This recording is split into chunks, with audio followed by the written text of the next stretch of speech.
Are those Uggs? Yeah, I mean, when we do them remotely, I like to feel cozy. Okay, all right. I put Plus, shoes on for this, you know. I had Uggs on for an episode recently that we did remotely, and all the comments were like, "I love Wood's Ugg vibes." I was gonna ask. Oh, Darla just tried to get onto my screen. Yeah, she did. I was gonna ask if those were Uggs. Yeah, I don't think they actually are. They're not Uggs. They're like bear paws or something. Kim got me them for Christmas. Oh my god, cute. So they're not. I don't have Ugg money. Okay. I have a nice pair of I have Sonic bear paw slippers, but they don't fit me because they're for children.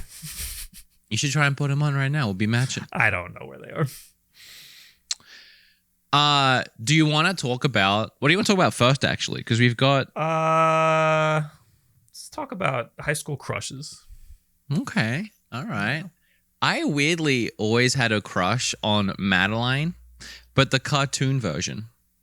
Madeline. Yeah, you remember that old cartoon, Madeline? It's Madeline. Yeah. Oh, Mary Gray. For some reason, I had a cartoon crush on Madeline when I was very small. Okay. For me, it was Bugs Bunny when he dressed as a woman. Okay, there's a lot to unpack there.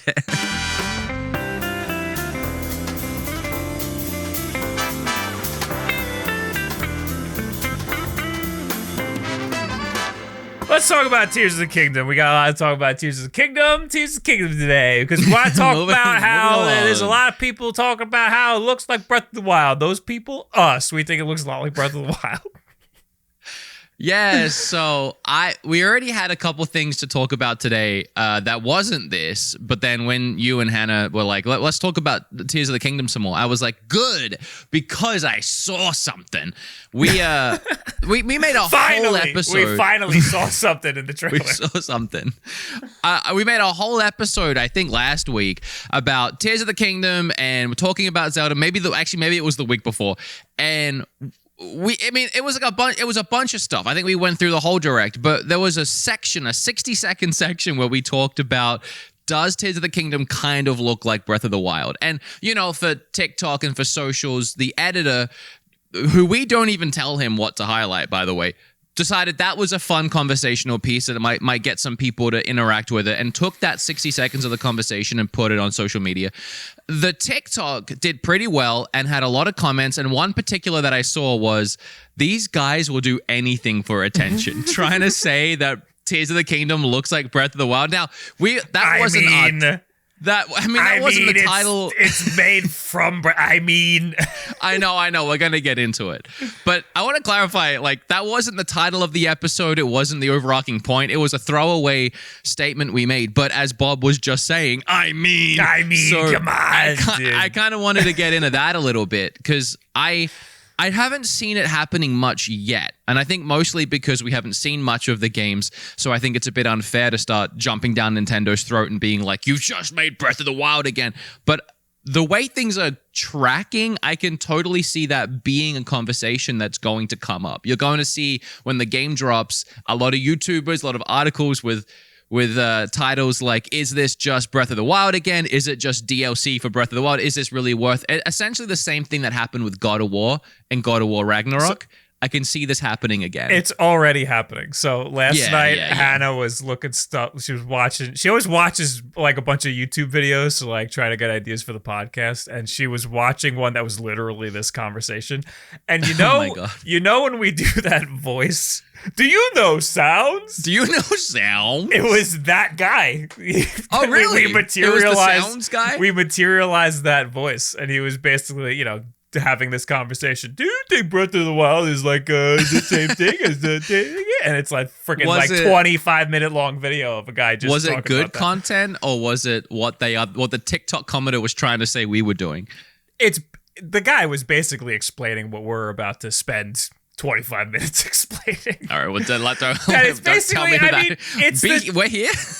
Look, it's freaking built from Breath of the Wild. Does Ocarina of Time look like Majora's Mask? Like, come on, it's gonna look the same. The problem is that this last trailer so the first trailer we got looked very different. The first trailer was obviously had the bones of Breath of the Wild, but Link looked different. You didn't know where it was going. You didn't really know where it was going. Link looked different. There was a lot of sky stuff. We love the sky stuff. Love the sky. Love the uppies. This last trailer we just got, I literally spent the first 1 or 2 minutes thinking it was DLC for Breath of the Wild because that's how similar it looked. And because Link didn't look like he did in the last trailer. He looked kind of similar to how he does in Breath of the Wild. Yeah, I agree completely, and I'm gonna stand by this statement I'm about to make, where I feel like this is the first true sequel we've ever had to a Zelda game. What about Majingle's mask? Yeah, so here I broke this down on stream last night too, but Majingle's Mask was a sequel to Ocarina. I think it was like a weird sequel where like it was like an implied dream, but that aside, it was using all the same assets just like we are in this case, but it was in a brand new area. You weren't in Hyrule. The whole world was different. You're in a new town, a new place, a new location. You didn't really know where it was. That's kind of why a lot of people think it's some weird afterlife situation, but essentially they redid everything and you had a whole new world to explore. So that's where I think this one, the Tears of the Kingdom, is starting to look a little bit more like the first ever sequel we've had, because for the first time ever, we are directly returning to the last game. Because it's very clearly using all the same stuff, but also still in the Hyrule that we just spent the last 5 years exploring in. And a lot of what I was hoping to see as far as like what's new, what's different, where are we going with this? And the uppies, all the uppies we've seen is that's the name of the town that's in the sky. It's the name of the town It's still just floating platforms, and we haven't seen Link spend any time up there yet in these trailers. We haven't seen a single town, you city. think that there's going to be a lot more in the sky than I think. I think it's literally going to be one. That's what I was type dungeon. That's what I was hoping. And that's why I was thinking like this is where this could be more of a sequel, because we have a whole new area, a whole new uppies.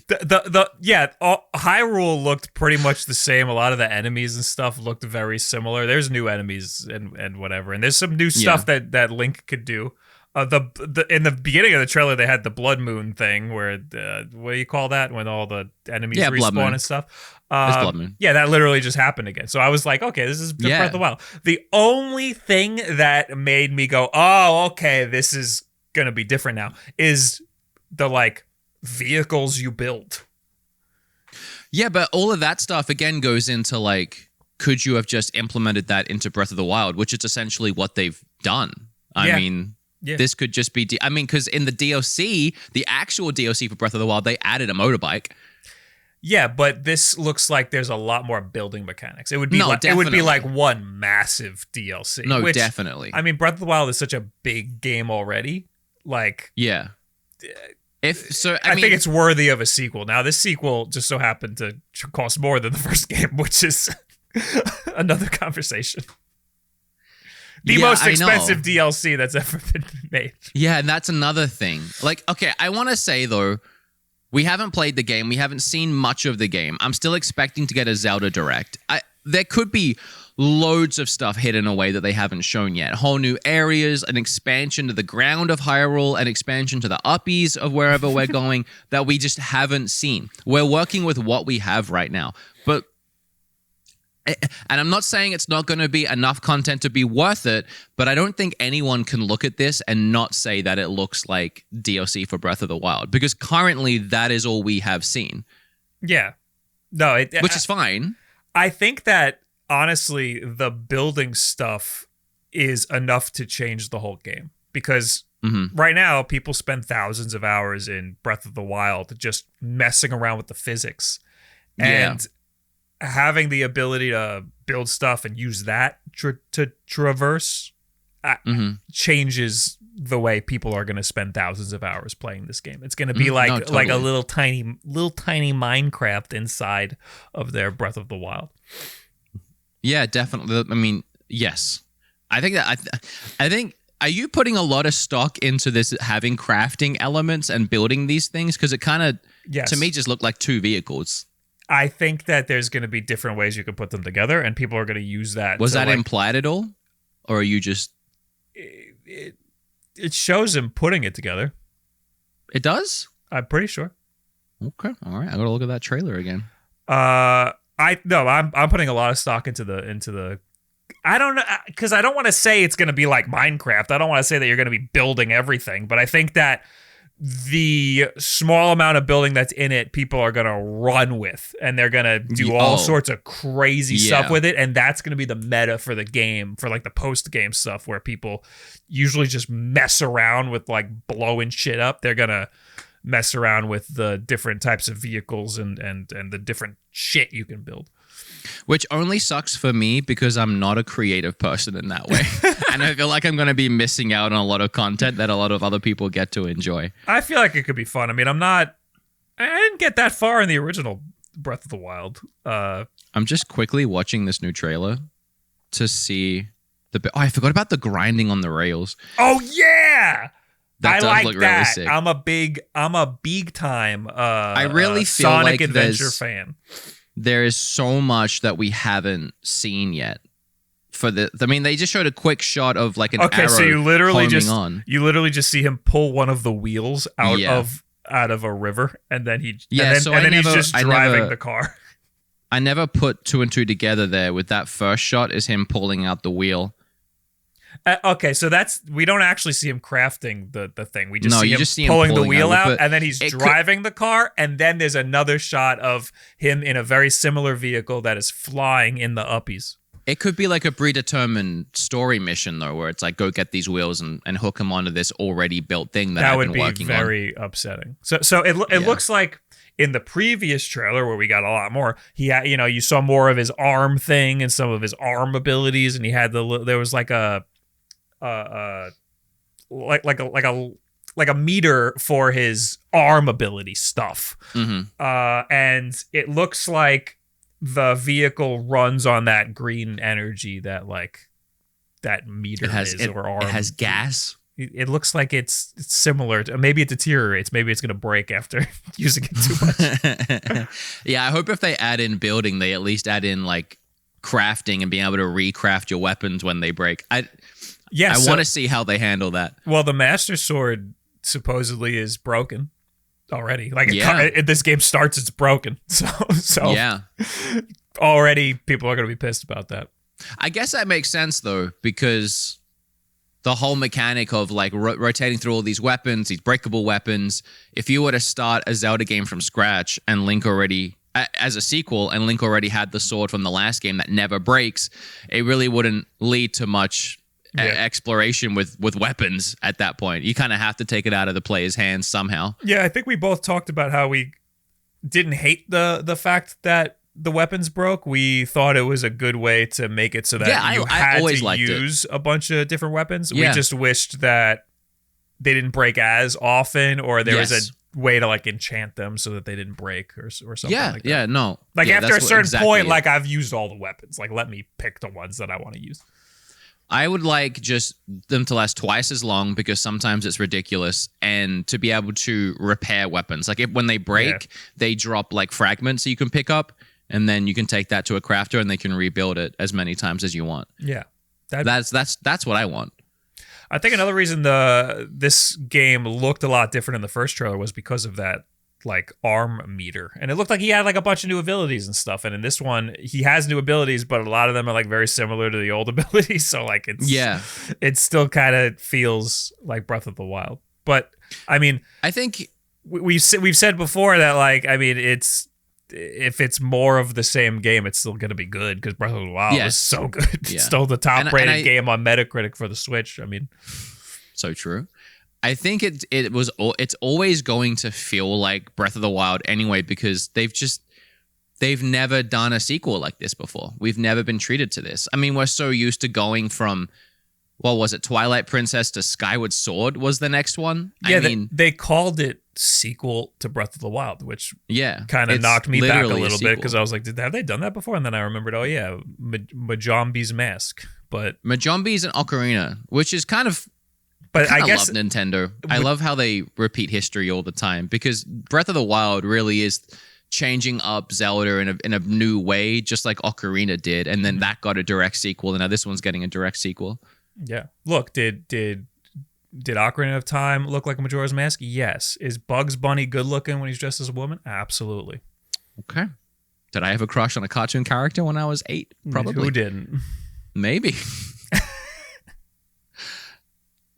Is that what you're wrapping up? Where else do we go? It looks the same. I mean, the problem is people are gonna, riot no matter what. If we say that it looks way different, we're lying because it's literally built for Breath of the Wild. If we say that if we say that it's the same, people are gonna be mad because they're gonna be like, no, there's new abilities and all this stuff. Because obviously there's all this stuff.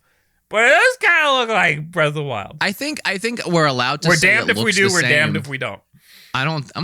Probably, but I think we're allowed to say it looks the same if we're also super excited for it, and I know that I'm going to love it even more than Breath of the Wild, and it's going to be great no matter what Nintendo does. I mean, if they have been working on this game for how long? 3 years, 4 years? I mean, when did they start? Right after Breath of the Wild? At least like 6 months. At least. If they've been working on this game for at least 6 months and they had all the, they're working from the base of Breath of the Wild and not deviating from that too much, then they've had so much time to add in so much stuff. Yeah. So I'm sure this is jam-packed, filled with new content. I think, from what I can see, though, I have a pretty good feeling, an inkling, that it's going to feel like playing Breath of the Wild again. It's going to feel like playing that game again, like it was 5 years ago, but with a whole new toolbox and things to do and explore within the world. Like we're going back with more to do, and that's okay. It's just weird because we haven't had Nintendo really do that ever before in Zelda. But I'm excited to see it. I like just going for the end goal. I like just get this game over with. I just want to go right for the prize, And that's a lot of this stuff isn't really that they're gonna. A lot of this stuff that I'm speculating that they're adding to this new game isn't really going to appeal to me, but it's going to appeal to a lot of people who, spend, again, thousands of hours playing the game. I still haven't beaten the first one. I got 2 Divine Beasts down. I got to do the rest. Stop talking about this game and go play that one. I know. I want to beat it before the next one comes out. I guess I was going to ask this question, but I guess I'll just rephrase it. I spent like 30 hours playing it, and I was like, come on, a normal game, I'd be out of here. I just want to go for the end. I finished it at 80 hours. Yeah. Because I was savoring it so much. I can't do that. I don't. Oh, it's so good, though. It is really good. I enjoyed the whole time. I was just like, this is a good. I just fell out of it because so many other things came out. He's scrambling. He's scrambling, chat. He's scrambling. He's dying here. He's dying out here. He's losing you guys. I don't care. I was going to ask you this question, but I'm going to rephrase it and just state it instead. But after finishing Breath of the Wild and hearing that a sequel was coming, I thought it would be Zelda and Link going off to a new land and a new place. I thought it would be their new adventure in a completely different area. That's what I assumed. Too. Yeah. Especially, since the last sequel we got was Majingles, and they did try something completely new and different with it. That's what I thought was happening. So to be seeing so much of what looks like a modded Breath of the Wild has just been a little, not a handbrake, but like I have to accept that it's this game again, and I am ready for it. I hope Zelda is his arm, and we get Forspoken. But I hope either Zelda or Ganon is his arm. Ganon would be cool. I know. That'd be wacky. Or whatever the being that Midna was, or the essence of that kind of, in Zelda games, we've always kind of had this being with us. In Ocarina, it's Navi. In Skyward Sword, it's whatever that weird digital guardian is. Is Twilight, it's Midna. There's always like this force that's kind of helping Link, and I'm thinking it could be that. It could be the equivalent of that in his arm too. Oh, that's why Dan's cat's name is Midna. Have you not played Twilight Princess? No, that's the game I played for like an hour, and then I got stuck on the cat in the beginning, and then I gave up. Right? Yeah. God, you break my heart, man. I've never played Galaxy 2. I did. That's the only one I haven't played that much of. I played. I don't think I've played it. I played like 2 hours of it in GameStop on the kiosk. I think. Wow. I bet they wanted you out. No, I was working.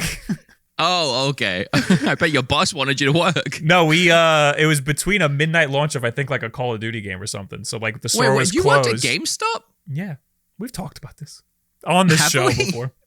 Oh, okay. When did you work at GameStop? 2008-ish to like 2010. That's when I graduated high school, 2008. I graduated So in wild. 2007. You ever think about that? In 2008, I was like graduating high school in Australia, and you were like working at GameStop, and we didn't even know that we were going to be friends yet. Oh my God, I did not think about that. I feel like me finding out you worked at GameStop right now is the same equivalent reaction to you realizing I haven't lived in America my entire life. No, I thought you left home and you immediately went to Canada. That's what I thought. No, I left home at 16, and I wish I could have gone straight to Canada. Oh, that's what I thought. Yeah. Anyway, all right, shut up. Oh, You okay. shut up. I'm I want shutting to up. talk about how there's a stupid theory. It's not a stupid theory. I actually think it's kind of cool. There's a theory that Link has his little. What is he? He's the courage part of the Triforce. Yeah, right? yeah. He's got the Triforce on his hand. Mm-hmm. Supposedly, that arm is the one that got ripped off. Oh, that's interesting. So it's his dominant hand that has the Triforce. And in Breath of the Wild, is he righty or lefty? Because I know he's traditionally a lefty, but they flipped it at some point. He's always been left, but they flipped him for Skyward Sword because of motion controls. I'm not sure if they flipped him back. He might just be right-handed now. Because I think it's the right hand that got ripped off.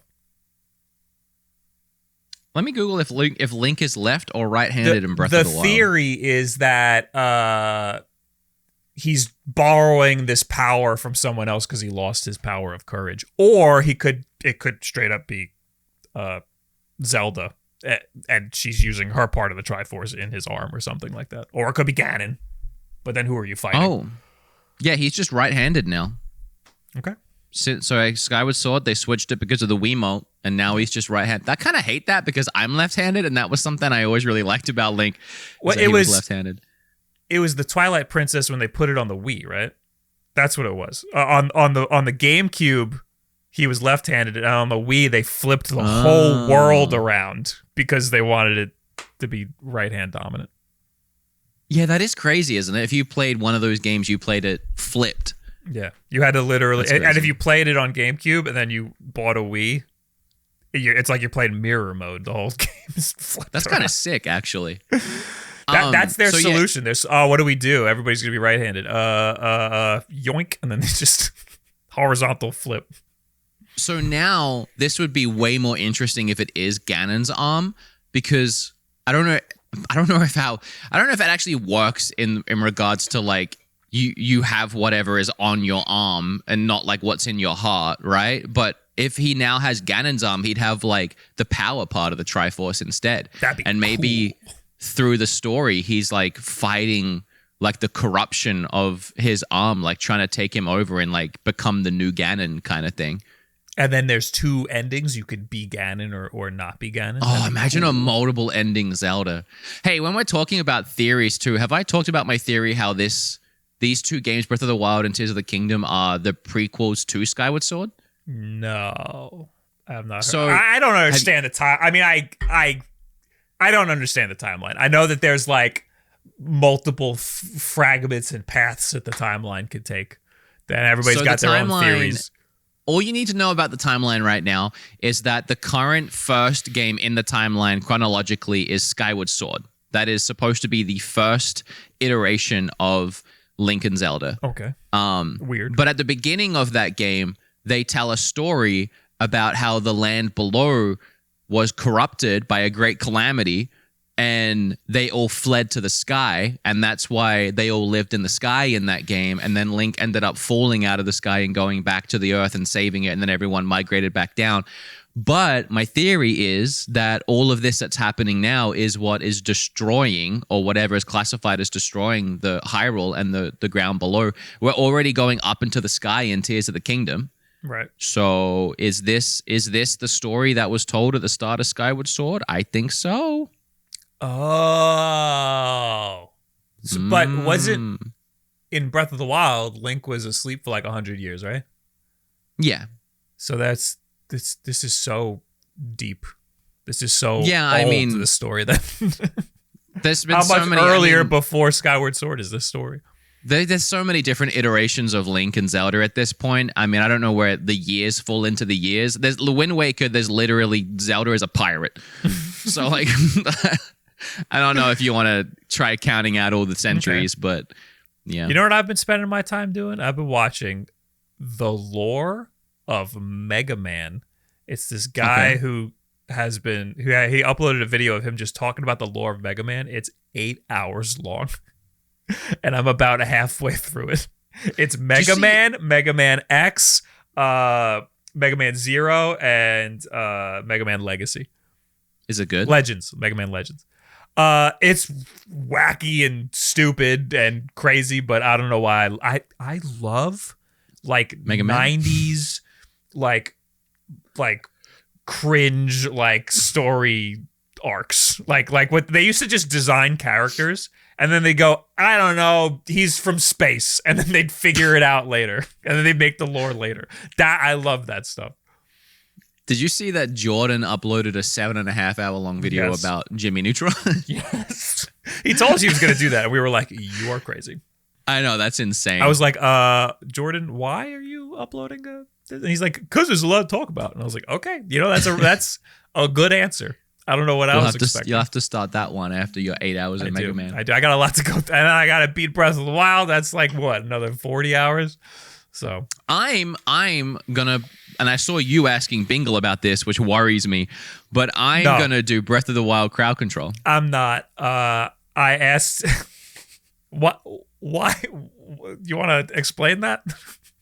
So I am planning a big event starting hopefully the first week, if not the second week of next month, playing Breath of the Wild crowd control. I'm going to finish the whole game live on my stream. Crowd control is where chat can mess with my game. They can kill me. They can strike me with lightning. They can remove weapons, give me like all kinds of crazy stuff like that. Going to be a ton of fun. And I had Fried Biscuits come to my house and install the game and get it working. Oh, good. This morning, I was going to say you need him to come over because it's complicated. He came over for Super Bowl that you were invited to, remember? Yeah. And anyway, this morning I woke up. You were there. You photoshopped yourself in. And I saw a message in our Discord, and you were asking Fried Biscuits for the ROM and the files. And I was like, oh, no. Is he going to try and beat me to a stream? Telling them that we're downloading ROMs. No, it's because I have a new emulator I'm playing around with that is a very powerful Android emulator, and I'm trying Switch emulation on it. Okay. And it's the Razor's Edge, the Razer Edge. Mm-hmm. It's made by Razer, and it's very powerful. And I got Smash Brothers Ultimate to boot, but it doesn't load into a game. Wait, you're emulating Ultimate? How'd you get a Switch ROM to work? It just worked. Oh, I was like Yuzu. shocked. Sometimes I forgot that Yuzu was a thing. It's I'm using Skyline because it's on Android. I'm doing it on Android, so it's different. Android emulation is not like these devices are not powerful enough to do or optimized enough to do Nintendo Switch stuff. But I think I'll be able to. I got some other stuff. I'm gonna mess around with it to see if I can get anything. A lot of stuff that I see people play on stuff like this, like Retro Game Core, he was playing like a lot of indie games, and that feels weird to me to like play indie games that you download the ROM for, which I mean, I own a lot of that stuff anyway. Like I own Dead Cells, but like it just feels weird to get a ROM for that. Also, Dead Cells is straight up on Android. You could play it on your phone. You can. Yeah. You should come put Ultimate on my fridge. I do want to do a video, like a YouTube short or something, where we put emulators on your fridge. I think that'd be really fun. Okay. Well, anyway, if you're done talking about Zelda, I mean, the only other thing I was going to talk about Zelda with anyway was how they made the game really cheap. You can buy it for $40, which is nice.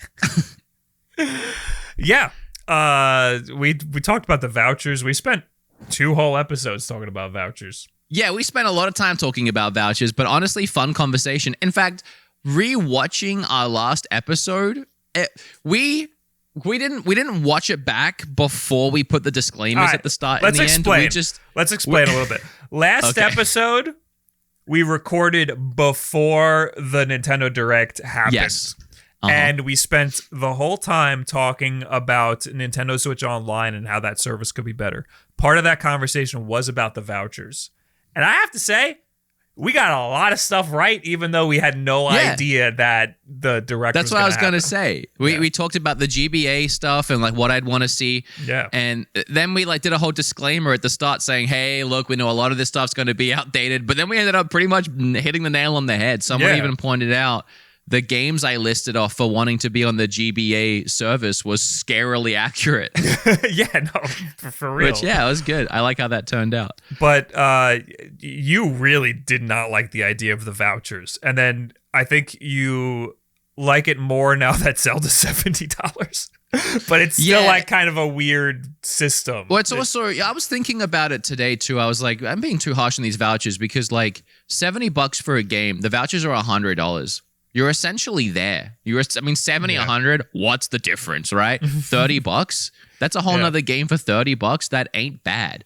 Yeah. And then something that Hannah found, or you found, I don't know, someone found on Reddit. Hannah found it. An interesting concept. I don't know if you want to read this thing out, but something I didn't think about was eShop gift cards. Yeah. And how sometimes... I don't think it's that important to like read it word for word, but okay, it makes sense because like you can get eShop gift cards from big box retailers often for cheap. You can get them, and that Reddit post they're talking about Costco. You can buy $100 gift card for $80, I think is what it says. Is that part of his membership? Because you heard he has a Costco membership. Yeah, you need a membership. So you got to go to your mom and go, Mom, I got to go to Costco. Your mom's going to go, yay, I get to go to Costco. And then you're going to go to Costco. Yeah, but if you already have the membership. But sometimes, I'll go to, like Walmart or whatever, and they'll have eShop gift cards. Like the $40 one will be on sale for like $30 or something. It happens a lot around Black Friday. So I try to usually, whenever those go up, I try to just buy them all and just stock up. So if you bought a bunch of eShop gift cards for cheap and then used that credit to get the vouchers, which you can do, and then use the vouchers to get two $70 games, you can start driving the price down on these digitals. And this whole Reddit thread's talking about that. Someone has already bought and pre-ordered and locked and loaded Tears of the Kingdom for $40. Yeah. There's also apparently Newegg has deals on eShop cards. Newegg's a little weird. I used to use Newegg all the time for computer parts, but apparently they've gotten really kind of crappy over the years. They like send out like used products a lot or something. I don't know. There's been a lot of YouTube videos and controversy about Newegg, but I heard somebody on Twitter tell me that Newegg has good eShop card deals.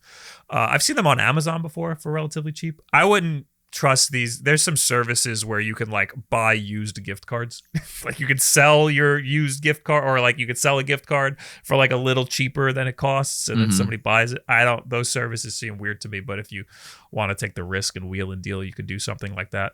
But yeah, if you couple getting a cheap eShop card and buy the voucher, you couple that with trying to getting a $70 Tears of the Kingdom and a $60 Pikmin 4 and some other stuff. Right now, the only games coming on in the future that we know of for sure that are on it are Bayonetta Origins, Tears of the Kingdom, and Pikmin 4. And the only $70 game is Tears of the Kingdom. So, what do you think is going to be the next $70 game? My brother said a Mario. If they make a new Mario, yeah, I think that every game for the next Switch console is going to be $70. Every big game. Metroid's going to be 70, 100% with how long they've been working on it. Yeah, but that seems weird because they don't like Zelda. I mean, Metroid doesn't make a lot of money for them, So, but I guess that makes sense. It costs a lot to make, and people are going to spend it anyway. People are going to spend the 70 I guess anyway. If the best-selling Metroid has only sold 3 million, maybe they wouldn't want to charge 70. Maybe they want to keep the price down. We had this conversation before. But then you got the vouchers. When you were explaining how much work went into Xenoblade, and that isn't that's like not a seller at all for in the case of Nintendo game. Like it does good, but like when you're framing it as a Nintendo first-party franchise, it's probably on the bottom of the list. But they put a lot of money and a lot of time into those games. So I could see them doing Metroid for $70. Again, I think that we've had this conversation where we think that there's a new Switch coming out sometime next year. So a lot of these games are going to get pushed to that. I think every game that's getting pushed to the next Switch, whether it be an Odyssey 2 or Metroid Prime 4, I think that all of that is going to be $70 if it's on the new console. I think it'll be Odyssey 2. I don't think it's going to be Odyssey 2. I think that I know, we've had this conversation. I think that they're going to do a wacky. I think Breath of the Wild getting a sequel is a sign that Nintendo is like, oh, these games, this game did well. We should do another one. And Odyssey did just as well. We haven't. I feel like we would have seen it by now. Odyssey 2? Yeah, if they're just taking Odyssey and making another one, like I feel like we would have. Like if they did like Galaxy 1 and Galaxy 2, I feel like there would have been a much closer release. Yeah, maybe. I think it's almost 7 years. Yeah. Wait, so it has been 7 years. 6? I mean, it's been a little less than how long Zelda has been, because it came out like 10 months after Zelda, I think. 10 months after Zelda. Later in the year. So where are we? What year? How are you? That was 2017. I think it could still be Odyssey 2. I think they just wouldn't want to show it until Zelda's out. They wouldn't want to get in the way, you know? 6. I was doing math. Sorry. You were thinking that whole time? Yep. Speaking of, you know what else is 6? Zim. Oh, that's cute. Is he? Simon's 6. We don't really They're the know. same age. We don't really know his age. Somewhere around there. What else is 6 almost is the file size of Zelda Tears of the Kingdom, which is actually not 6. It's like 4. It's like a lot more than that. No, it's like 4.5 gigs. No, it's like 16. It's like 18. It's the biggest Zelda game. It's the biggest first party Switch game ever made. Then it's what you just said then. I think it's 18 gigabytes. It's 18.2. What the heck was I reading the other night? I was reading the wrong article. You were reading about Link's Awakening or something. I thought it was really small. I was actually going to have a whole conversation with you about how a Nintendo game's this tiny, because I guess I read the wrong article. I mean, yeah, I'm reading the right one now, and it's 18.2. 18 gigabytes for a game that big is still insane. No, it isn't. Yeah, it is. I mean, for comparison, NBA 2K22 or something is over 50 gigabytes on the Switch. Yeah. Which I mean, not to fit on a launch Switch. You can't fit it on there. Not to compare it to games like Red Dead or anything like that, but those games are like hundreds of gigs. Yeah. It's like over 100. Yeah, on a normal console, games are hundreds of gigs. On the Switch, they compress it to like crazy. And then third parties can't do the same sort of optimization and compression that Nintendo can. Nintendo has always been insane at compressing stuff. I mean, the Switch is underpowered and whatever, but at the same time, these games should not be this small. Like they're the stuff they do to make these things as optimized as possible is incredible. If you want to know exactly how many gigs of a DLC expansion this is to Breath of the Wild was 14.4 gigs. So if we're assuming that they're just adding stuff into Breath of the Wild, that's 4 gigs of extra content that we're getting in this new game. I'm just being silly. They just stacked Tears of the Kingdom on top of Breath of the Wild. They did. They built the uppies. That's 4 gigs. Built the uppies. That's 4 gigs in the uppies. Yeah. To compare it to the next closest, which is pretty close, Xenoblade Chronicles 3 was 14.38 gigs. So that game had a massive world. Yeah. And there was a lot of like things running around in it, but it was pretty desolate as far as like camps or cities or civilizations or anything other than flora and fauna. So I mean, that's pretty comparable, I think, to Breath of the Wild 1 as far as gig size. And then Fire Emblem Engage was somehow 12.70 gigs, which I find a little crazy because there isn't much going on in that game beyond some static, strategically turn-based areas. I think open world would be more consuming. I was downloading Genshin Impact on this freaking Razer phone the other day, and it was over 20 gigabytes on a phone. That's wild. And it wasn't done downloading. I gave up. I was like, I don't have room for this. I'm not going to finish this. That's all the waifus. That's pure waifu gigabytes right there. Exactly. So saying that, like, yeah, Fire Emblem Engage is kind of big for what's in it and for being a first-party Nintendo game. But compared to every other game, other new AAA game that's come out in the past year, true. That is tiny. That's a tiny game. That's true. Oh, I played a game last night you might actually really like. This is completely off topic. Okay. You like Doom, right? Yeah. Have you ever heard of Prodeus? Prodeus? No. Okay, I'm going to link you my stream from last night. I was randomly trying eShop games for my video, and Prodeus was one that someone recommended. It's like a love letter to old school Doom and Quake, but done now. And it almost feels like new Doom, but it looks like old Doom. But it looks cooler than old Doom. Like, it's sick looking. Okay. And the sounds of the guns and the music and everything, like, it hits hard. And I actually think you would really like it. Okay. I'll give it a try. That was a random thought. I don't know why it just came to my head. I played Quake a little bit ago. That game, the first one, that game is still awesome. Really? I've never played a Quake. It's so old, but it's so good. Yeah. It's not. Really Doom good. came first, right? Doom was first? Yeah, Doom was first. Quake. So Doom is like, they call it like that 2.5D, where everybody is like a PNG and they kind of rotate with you. Yeah, but this is how Prodeus looks. So Quake was actually 3D. So that was cool. That was like, whoa, this is crazy. But the movement was like really good, and it still feels good. Like now. Why don't they make a new Quake? Why doesn't Bethesda make a new Quake? They made one they made Quake 4 and it sucked. It wasn't good. Okay. Yeah. All right. Good to know. I think that's all the Zelda stuff we had to talk about, unless there's anything else you can think of. No. I'm all Zelda'd out, man. I'm just waiting for it to freaking come out. I know, I'm so excited. I can't decide if I want to stream the game or not, because I feel like when I stream a game, I don't fully. Are you crazy? You What? have to stream the game. Really? Yeah. I wanna sit on my couch with my TV with the sound turned up. I want to be fully engrossed and enjoy every second. When I go live, I have to deal with the chat and everyone pinging me and sub alerts going off, and I'm having to yell and yeah, you do have to deal with that. I'm playing on my crappy computer monitor, and I don't know. I'd love playing on a monitor. I like that so much more than a TV.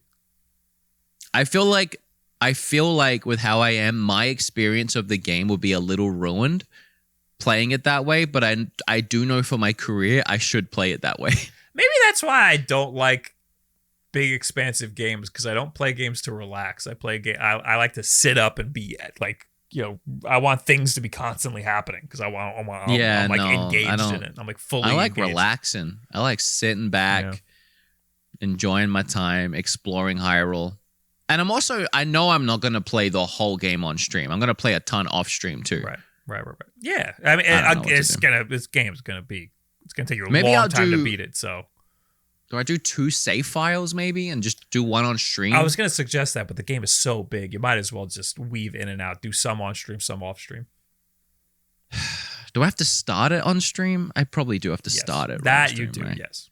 Now that's part of a conundrum for me. Stank. Because we have the wizard that we can go to get the game early.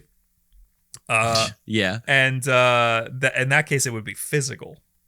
But I kind of want to do the voucher, get it digital. So I don't know. Can I come get it physically? Yeah.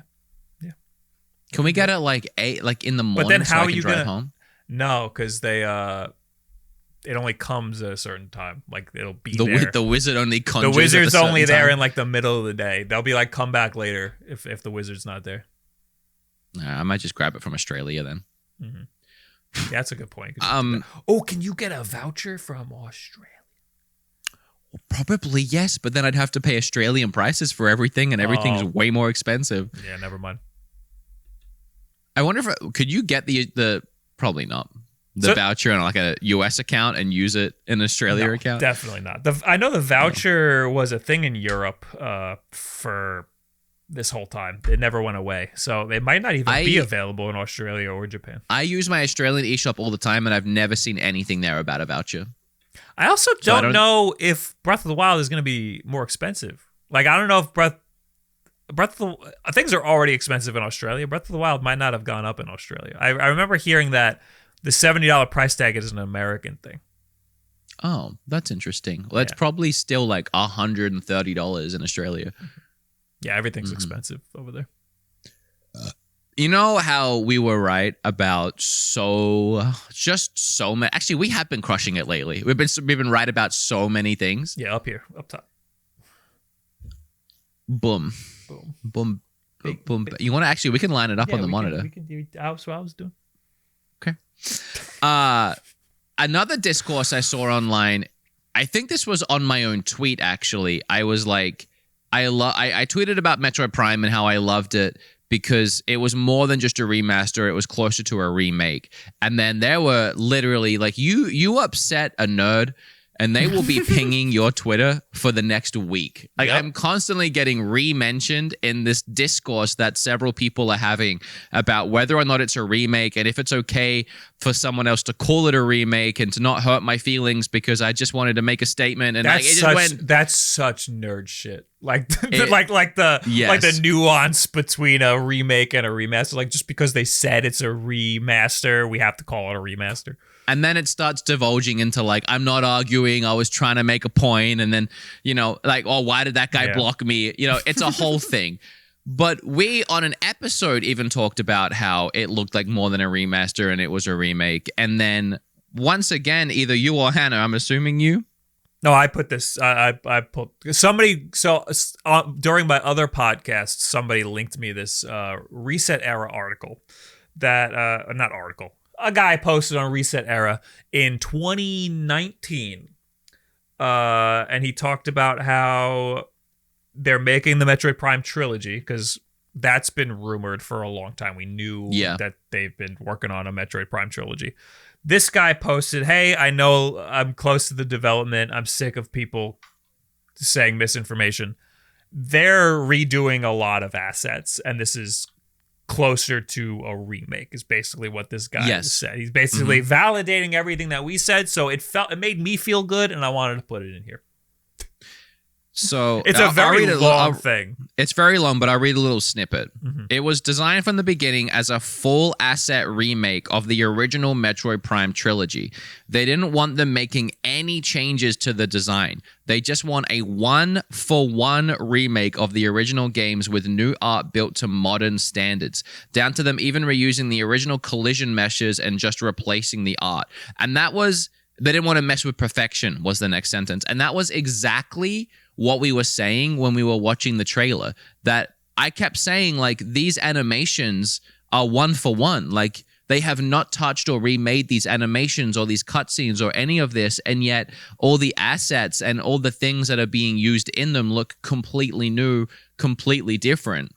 Yeah. And I remember you said they probably are just reusing the old animations or whatever it was you said, and just with the new. That's usually the telltale sign of a remaster versus a remake is the animations. Like, because old animations, you can tell they're like janky and weird. But Nintendo animations are usually really nice. So they usually detailed enough where they don't have to change much. And they did change some of the animations, but a lot of them. Most of them are pretty much the same, but they did change a lot of assets and stuff, which puts it in that line between remake and remaster.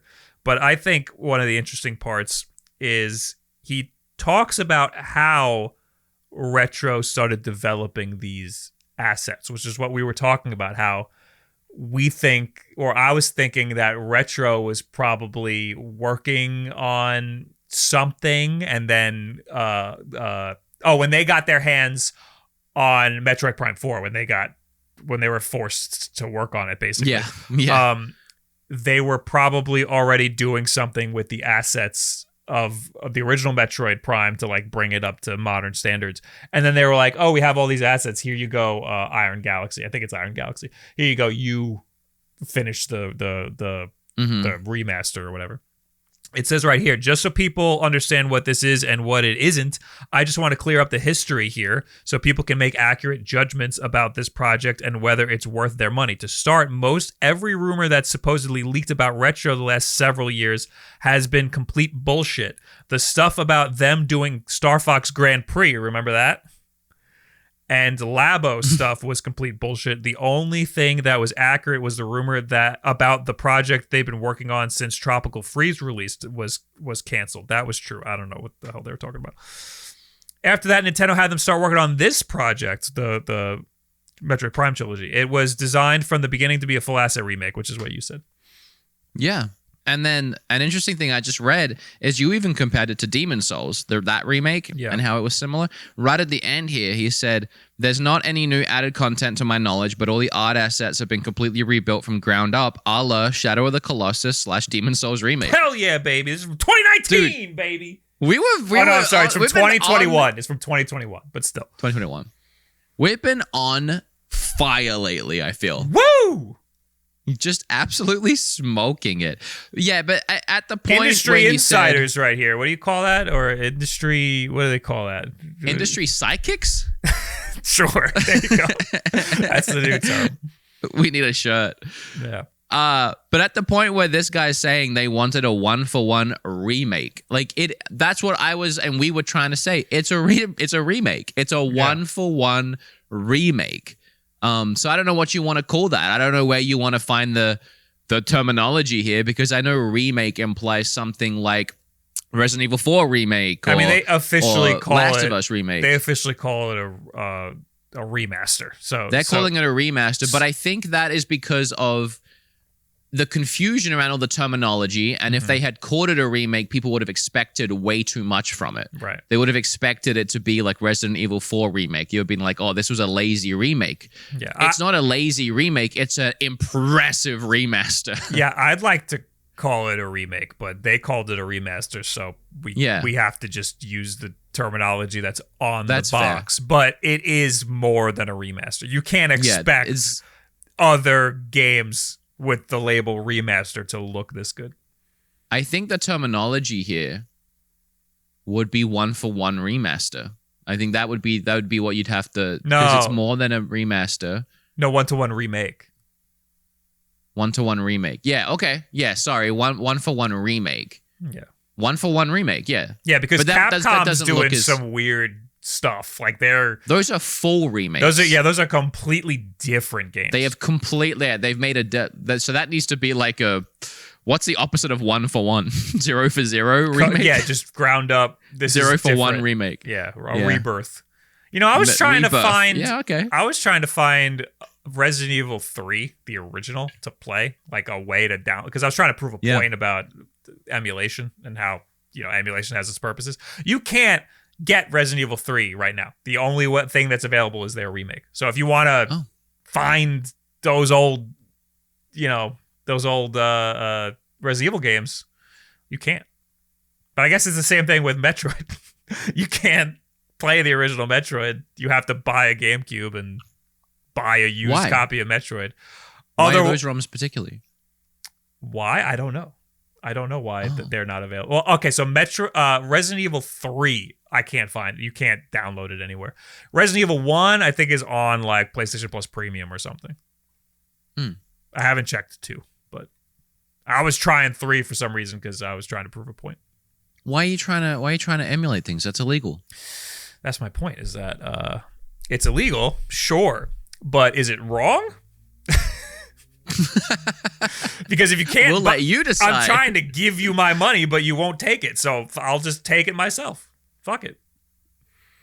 I'm not going to get into that conversation with you, but I don't disagree. That's the argument. All right, where do you want to go from here? Because we have a bonus episode topic. Do you want to talk about the Smash Brothers plumbing thing to wrap it up? Smash Brothers plumbing. I realize what I just did. Yeah, let's talk about it, because this is a quick little thing we can do. I love it. Yeah, so this is going to be pretty old by the time that this goes up, but the new Mario trailer was not trailer. It was like a little stupid little commercial. That was awesome. One of the coolest marketing things I have seen done since the actual 90s. Every time I see something from this game, from this movie, I like it a little more. I know. Yeah, dude, I think back to when... It's so wild to think back to when they first revealed the voice actors for this game. Yeah, we were like, oh. It just seemed like there was no shot that this movie was going to be good. Yeah. I was so wrong. That's one of the things I psychically predicted completely wrong. I was so wrong. And as soon as we got the first look at the movie, I will say my tune completely changed. I was like, okay, this actually looks sick. But I was still hesitant but the more we've seen, the better and better it looks. Yeah. During the Super Bowl, what's his name? Scoot? That's the one, right? Scooty and I, we were upstairs making wings. Okay. We were upstairs making wings, and suddenly he goes, "Oh!" I'm like, "What?" He's like, "You gotta see this." And he pulls his phone out, and it's this 30-second trailer for Super Mario Brothers Plumbing with the old school song from the cartoon, all new animated. And I was like, is this fake? Is this like, is this real? Like, it just dropped out of nowhere. I thought it wasn't even a real thing at first. And then at the end, they give you a number and a website you can call it for your plumbing needs. And we actually called the number, and it went to voicemail, and it was actually Charlie Day doing a Luigi voice, talking about the business and how if you want, and I've got the clip on Twitter, but you can find it anywhere, I'm sure. That's where I saw it, yeah. For all your plumbing needs, whether you live in an apartment, a house, a mansion, and like, it's just one of the coolest, like, it was a real working phone number that you can call. I can probably do it right now. On top of that, I saw pictures in Brooklyn, apparently. They were putting on telephone poles, like those, like, just printed out paper flyers that have the little cutouts on the bottom that you could pull that have the number on it. Oh my God. Like some viral marketing. That was actually in Brooklyn? Supposedly. I only saw pictures of it. But that's so cool. Awesome. I mean, this is also the most we've heard from Charlie Day. This is the most of the Luigi voice. And he sounds great. I'm down with the Luigi really voice. Good. I'm horrified about what we're going to get out of Chris Pratt, because we haven't heard much anything from Chris Pratt. I'm expecting just to get Chris Pratt out of that. Yeah, me too. So it's 929-556-2746. The best part is... Oh, you're doing it right now. Service, please text us at the same number you just called, 92955 Mario. That's 929-556-2746. Message us about any issues wherever you live. House, condo, mansion.